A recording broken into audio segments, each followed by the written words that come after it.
better from mistakes.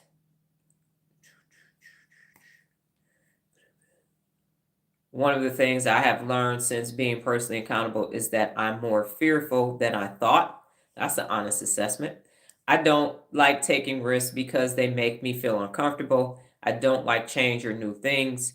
I do them though because I know it will help me grow. However, I don't like it. And that's the conundrum for you, Nola. So Nola doesn't like doing the exact same thing. So she hates it if we have an appointment close to our house or near our neighborhood because she feels like she wants to go further away. So she doesn't want to do the same thing every day, but then she doesn't want to take risk either. So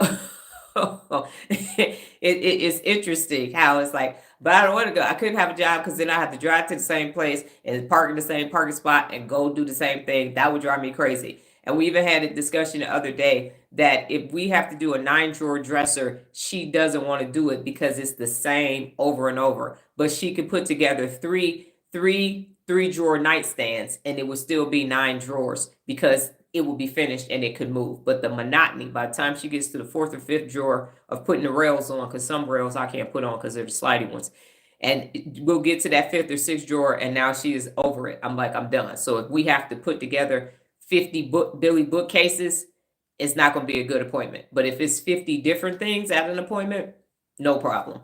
So it is an interesting dynamic. But risk taking. And so, Regina, for you, a risk a day keeps the fear away. So the more risk you take, the less fears you intake or you take in. So think of it this way.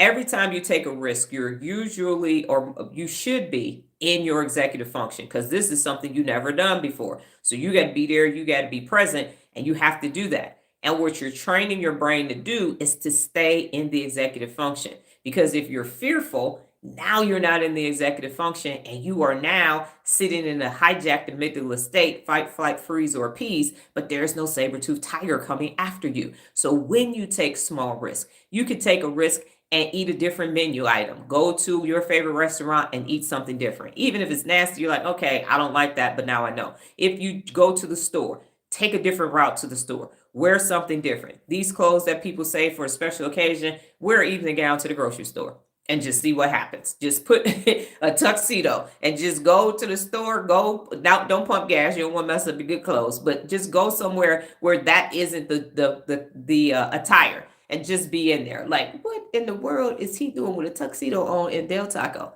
He is standing in McDonald's line with this tux and tails and top hat on, looking like the Monopoly man. What is going on here? But it is the risk that you take. When I was a public speaker, I used to always put on some outfit that technically, and not something inappropriate with my stuff all showing and my hoo-ha out. Not that, but just this other thing to say, yes, I'm here talking about leadership. Yes, I'm here talking about being strategic. And now they do it. The basketball coaches are doing it. But back in 2012, 13, 14, 15, no, that wasn't the norm. That was clearly not what people were doing at that time. You had to have your suit and you had to have on. And then at one point, you couldn't even speak with a pantsuit on. It was that bad.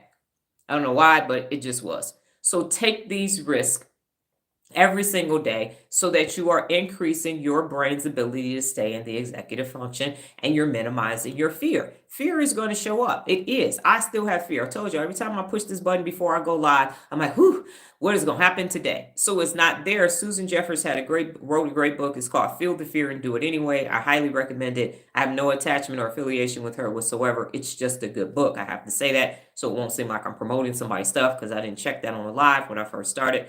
But the point is, fear is there to protect you.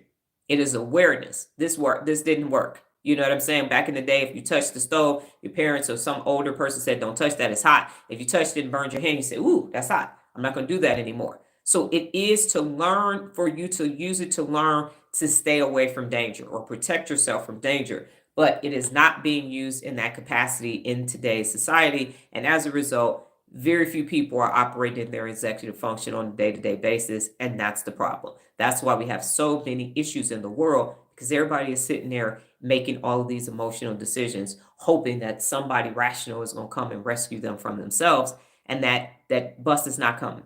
The personal accountability bus is not coming, okay? You just have to hold yourself personally accountable on your path as you grow through life where you currently are. Okay, so that's that. What did you learn today? Because we're coming around third.